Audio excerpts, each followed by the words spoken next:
పత్రికా స్వేచ్ఛను హరిస్తున్న కూటమి ప్రభుత్వానికి చెంపపెట్టులా ఈరోజు సుప్రీంకోర్టు తీర్పు ఇచ్చింది. డిబేట్ నిర్వహించే కొమ్మినేని మీద ఎస్సీ ఎస్టీ కేసు బనాయించి వైఎస్ఆర్సీపీపై నిందలు వేస్తూ సాక్షిపై కూటమి నేతలు దాడులు చేయించారు.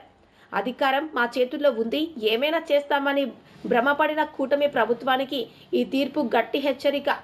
భూమన కరుణాకర్ రెడ్డి, ఉమ్మడి చిత్తూరు జిల్లా వైఎస్ఆర్సీపీ అధ్యక్షులు. సుప్రీంకోర్టు ఈరోజు ఒక అత్యద్భుతమైనటువంటి తీర్పును వెలువరించింది. ప్రజాస్వామ్యాన్ని పరిరక్షించడానికి నడుం బిగించినట్టుగా ఆంధ్రప్రదేశ్ రాష్ట్రంలో పత్రికా స్వేచ్ఛను పూర్తిగా సర్వనాశనం చేస్తున్న ప్రభుత్వానికి ఒక పెద్ద చెంపదెబ్బలాగా ఆ తీర్పు కనపడుతోంది. డిబేట్ను నిర్వహిస్తున్నటువంటి విశ్లేషకుడి మీద ఎస్సీ ఎస్టీ కేసు బనాయించి ఆయన భౌతికంగా ఆయన్ను నిర్బంధించి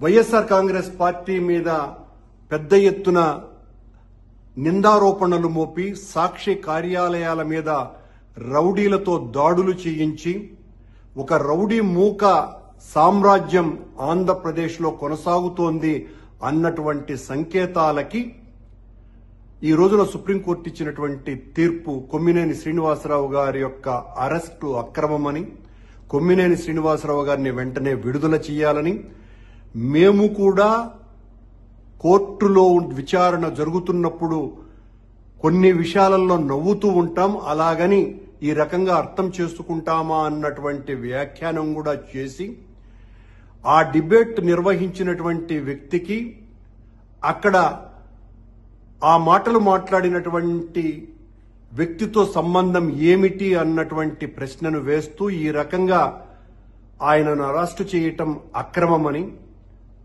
చాలా స్పష్టమైనటువంటి తీర్పు ఇచ్చి ప్రజాస్వామ్య పునాదులని చాలా గొప్పగా నిలబెట్టింది ఈ రోజున సుప్రీంకోర్టు.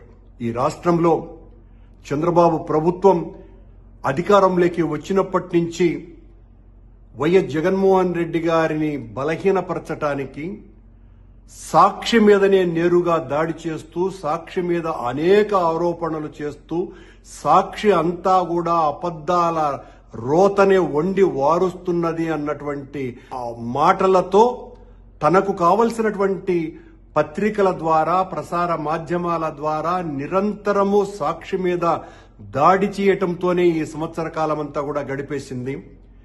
ఈ రోజున ఆ కొమ్మినేని శ్రీనివాసరావు గారు విశ్లేషకుడుగా ఉన్నటువంటి సందర్భంలో కృష్ణంరాజు అన్నటువంటి జర్నలిస్టు మాట్లాడినటువంటి మాటలతో కొమ్మినేని శ్రీనివాసరావు గారికి ఏ సంబంధము లేకపోయినా దానిని ఆయన అభ్యంతర పెట్టినా, ఆ తర్వాత దానికి క్షమాపణలు చెప్పినా కూడా చల్లారనటువంటి చంద్రబాబు గారు, ఆయన కూటమి నాయకులు, కార్యకర్తలు ఈ పచ్చదండంతా కూడా రౌడీల అవతారం ఎత్తి సాక్షి కార్యాలయాల మీద రాళ్లతోనూ చెప్పులతోనూ దాడి చేస్తూ, కాళ్లతో తన్నుతూ, సాక్షి పేపర్లను కాల్చివేస్తూ సాక్షి ఇంత దుర్మార్గానికి పాల్పడుతోంది అని ప్రజల్లో విషబీజాలు నాటేటువంటి ప్రయత్నం 4 రోజులుగా పెద్ద ఎత్తున చేస్తున్నటువంటి ఈ అరాచక ముఠా ప్రయత్నాలకు సుప్రీంకోర్టు పెద్ద ఎత్తున సమాధానం చెప్పింది. ఈ రోజున ఈ అరెస్టు అక్రమమని ప్రకటించింది, ప్రజాస్వామ్యాన్ని పరిరక్షించింది. మొత్తం పాత్రికేయ సోదరులే కాకుండా ఆంధ్ర రాష్ట్రంలోనూ, ఆ మాటకొస్తే భారతదేశంలో ఉన్న ప్రజాస్వామ్యవాదులందరూ కూడా ఈ తీర్పు పట్ల ఆనందాన్ని వ్యక్తపరుస్తున్నారు. ఈ రకంగా ప్రజాస్వామ్యాన్ని పరిహసిస్తూ, ప్రజాస్వామ్యానికి బందీలుగా చేస్తూ, ప్రజాస్వామ్యంలో ఈ రకమైనటువంటి చర్యలు ఉండకూడదని ఎంత ఘోషిస్తున్నప్పటికీ కూడా పెత్తనం మా చేతిలో ఉంది, అధికారం మా చేతిలో ఉంది, మేమేమైనా చేస్తాము అన్నటువంటి తెలుగుదేశం పార్టీ కూటమి ప్రయత్నాలకు పెద్ద విఘాతంలాగా ఈరోజు సుప్రీంకోర్టు తీర్పు ఇచ్చింది. తద్వారా ఈ 4 రోజుల పాటు సాక్షి కార్యాలయాల మీద దాడి చేసినటువంటి గూండాలు, రౌడీల యొక్క అరాచకత్వం ఏ పార్టీదో ప్రజలకందరికీ కూడా తెలిసింది.